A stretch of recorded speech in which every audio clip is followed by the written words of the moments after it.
Donc voilà, on reprend là où on était. L'idée, c'est que donc ici, on va avoir des canaux qui sont effectivement chimiodépendants. Ici, on voit que c'est l'acétylcholine, par exemple, qui est un neurotransmetteur, qui va ouvrir ces canaux. Et ici, par contre, c'est voltage dépendant. C'est bien la différence de potentiel entre l'intérieur et l'extérieur qui va soudainement. Donc ici, on voit qu'on est à moins 70, ça reste fermé. À moins 50, ça s'ouvre. Donc ça, c'est la manière dont ces différents canaux peuvent effectivement s'ouvrir ou se fermer. Maintenant, si on continue...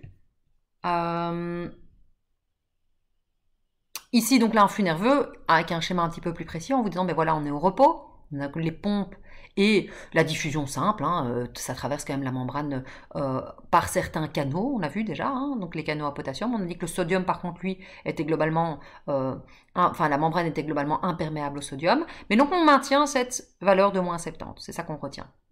Ici, on a un stimulus qui d'un coup commence à faire monter le potentiel, donc pas vraiment d'un coup, qui progressivement va faire monter le potentiel, et donc on passe de moins 70 à moins 50.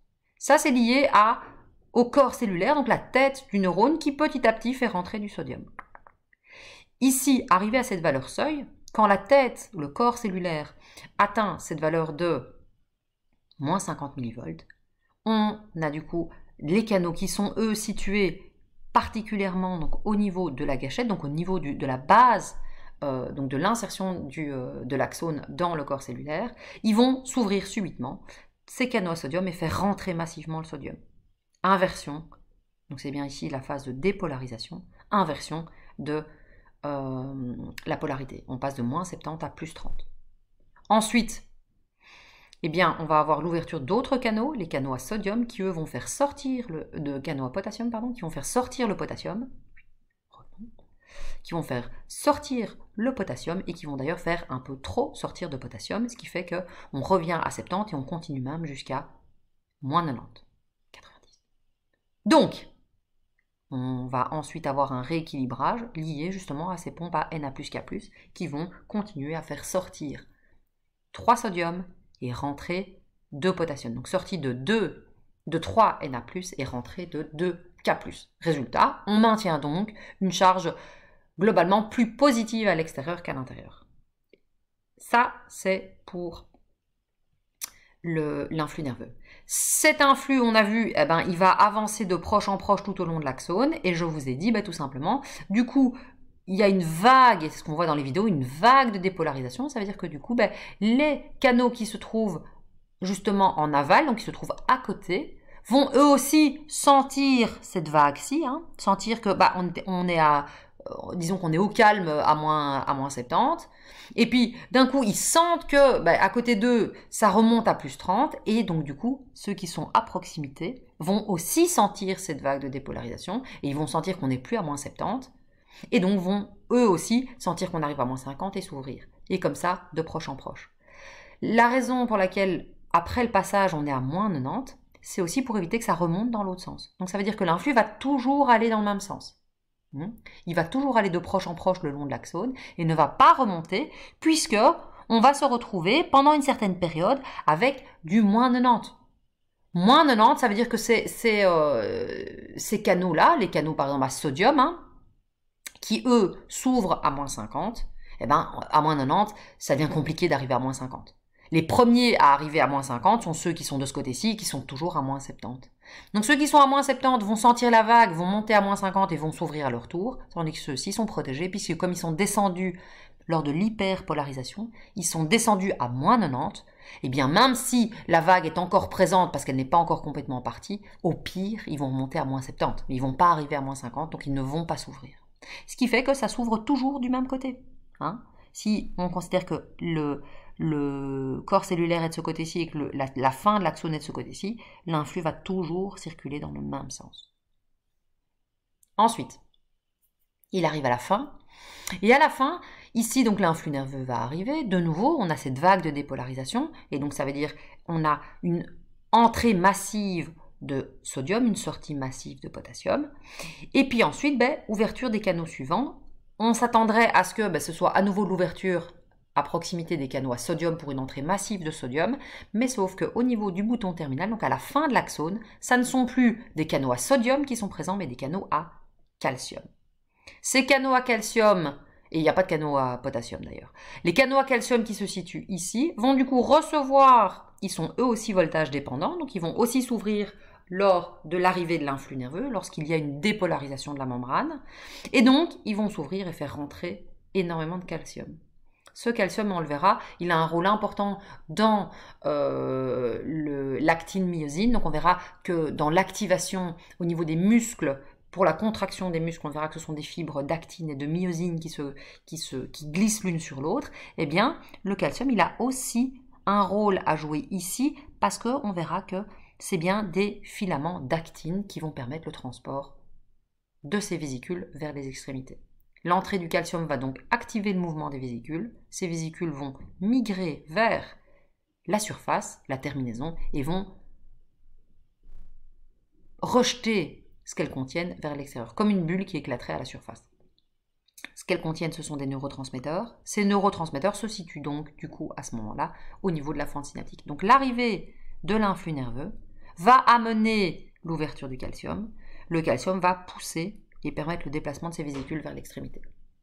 Les neurotransmetteurs qui sont ici vont eux-mêmes activer ces canaux suivants, qui eux sont donc pas voltage dépendants, mais sont bien chimiodépendants. Ils sont activés par la présence d'une molécule chimique, celle-ci, comme on vient de le voir là. Donc dans le slide précédent, c'est donc ce type de canaux qui se trouve au niveau post-synaptique. Ici donc, l'arrivée de ces neurotransmetteurs va induire l'ouverture de ces canaux.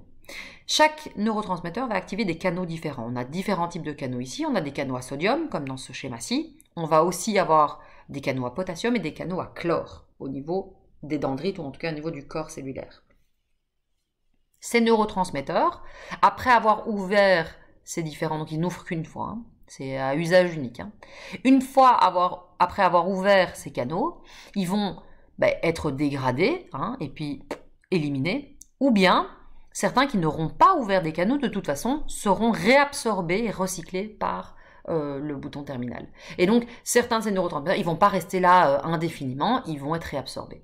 On a vu que justement les drogues pouvaient perturber cette réabsorption, et si elles perturbent la réabsorption, ça veut dire que les neurotransmetteurs restent de manière plus longue au niveau de la synapse et donc vont activer plus longuement les canaux qui sont ici. Selon que ce sont des canaux à sodium ou des canaux à potassium ou à chlore, on verra qu'ils vont donc du coup activer l'entrée de sodium ou bien activer la sortie de potassium ou l'entrée de chlore. S'ils activent l'entrée de sodium, Na+, de nouveau, on passe de moins 70 à moins 50 et ça excite le neurone suivant. S'ils ne sont pas récupérés, ils excitent de manière indéfinie, donc de manière plus longue, en tout cas de manière prolongée, le neurone suivant. Inversement, si ces neurotransmetteurs qui sont lâchés sont un neurone précédent qui est inhibiteur, qui a pour but de calmer l'activité, les neurotransmetteurs qui sont ici vont ouvrir les canaux à potassium, ce qui va induire la sortie du potassium, et donc on va passer de moins 70 à moins 90. Donc ça rend le neurone suivant, celui-ci, moins excitable.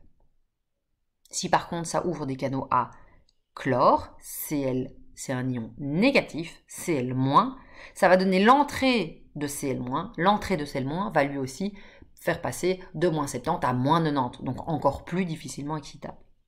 Donc ça va être le cas où les neurotransmetteurs sont inhibiteurs ou activateurs. Est-ce qu'ils vont exciter le neurone suivant ou au contraire est-ce qu'ils vont bloquer l'excitation du neurone suivant?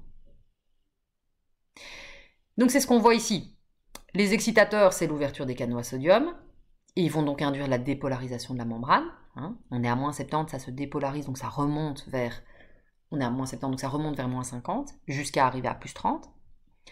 Et les inhibiteurs, eux, ils vont faire redescendre encore plus et rendre le neurone moins facilement excitable. Donc les deux vont dépendre aussi, non pas seulement du type de neurotransmetteur, mais aussi du nombre de neurotransmetteurs. Plus il y en a, plus les canaux vont être ouverts, ou bien en tout cas plus longtemps vont être ouverts les canaux. La variation de potentiel, dont on dit qu'on passe de moins 70 à moins 50, on monte à plus 30, on redescend, ça prend quelques millisecondes. Hein. Alors, ici, on va voir que pour exciter un neurone post-synaptique, donc d'un neurone au neurone suivant, il va y avoir deux possibilités, soit une sommation temporelle soit une sommation spatiale. La sommation temporelle, ça voudrait dire que un neurone va recevoir des neurotransmetteurs d'un neurone, et puis l'influx revient, encore un. Donc temporel, ça veut dire que ici, il y aura des neurotransmetteurs, une minute après, enfin, une seconde après, encore des neurotransmetteurs, encore des neurotransmetteurs. Donc l'influx, ce n'est pas un influx qui traverse tout l'axone. Il peut y avoir plusieurs influx qui se suivent sur le même axone. Et donc ça enverrait des signaux en continu. Ici, hop, sortie de neurotransmetteur, ce qui amènerait suffisamment de neurotransmetteurs ici pour arriver à plus 50. Et donc, pour déclencher l'influx nerveux dans le neurone postsynaptique. Autre possibilité, c'est qu'il y ait plusieurs neurones, donc c'est la sommation, c'est-à-dire qu'on aurait ici un neurone qui arrive au niveau du corps cellulaire, et un autre neurone, je reprends ici, on aurait un neurone qui arrive ici, et un autre neurone qui arrive là, et un troisième neurone qui arrive là. Si les trois envoient des neurotransmetteurs qui induisent l'ouverture des canaux à sodium, eh bien, on va se situer on va passer de moins 70 à moins 50.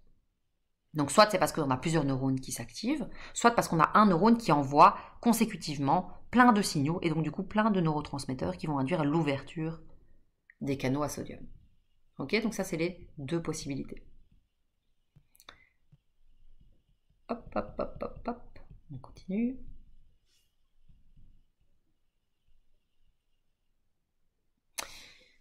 Où va se terminer ce message? Donc c'est ce qu'on veut voir. Ici, on va avoir donc une décision qui va se prendre au niveau du cortex.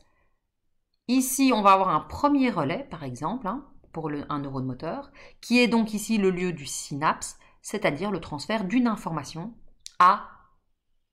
d'un neurone à un neurone suivant. Donc ici, il y a bien transformation d'un influx électrique en un influx chimique qui redevient un influx électrique ici. Ici, à nouveau, il va y avoir une synapse avec la terminaison axonale ici, qui va faire venir l'influx nerveux, faire rentrer du calcium, faire du coup fusionner les vésicules avec la membrane et donc mettre des neurotransmetteurs dans la fente synaptique. Ces neurotransmetteurs vont ouvrir les canaux du suivant, ici c'est excitateur, donc vont ouvrir les canaux à sodium, qui vont faire monter le potentiel de ce neurone-ci de moins 70 à moins 50 et clac, ça déclenche ici de nouveau la propagation de cet influx nerveux. Ici par contre, on va être au niveau d'une synapse neuromusculaire et donc là, il va y avoir des neurotransmetteurs qui vont aussi arriver dans la fente, mais qui vont cette fois-ci arriver au niveau d'une cellule musculaire qui, elle aussi, a des canaux récepteurs. Et donc ça, c'est bien la synapse neuromusculaire.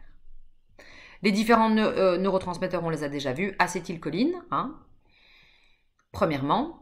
Et ensuite, on va avoir, autre élément majeur, ça va être les catécholamines qui vont être donc principalement la noradrénaline ou l'adrénaline. Donc on va avoir deux types de neurotransmetteurs, acétylcholine et noradrénaline. Et il y en a d'autres, la dopamine, la sérotonine, qu'on verra après. On a aussi le glutamate, ou ici les acides aminobutyriques, ainsi que les prostaglandines comme l'histamine. Donc ça, c'est différents éléments qui vont effectivement être des neurotransmetteurs. L'histamine, si vous vous souvenez, on l'a vu dans la réaction allergique. Donc ça, c'est les différents types de neurotransmetteurs qu'on va avoir et qui sont présents et qui vont induire l'ouverture ou la fermeture de certains canaux, principalement l'ouverture de canaux à sodium ou de canaux à chlore ou à potassium. Excitant, ça induit l'ouverture des canaux à sodium. Inhibant, ça induit l'ouverture des canaux à chlore ou les canaux à potassium qui vont faire sortir du potassium. Ok?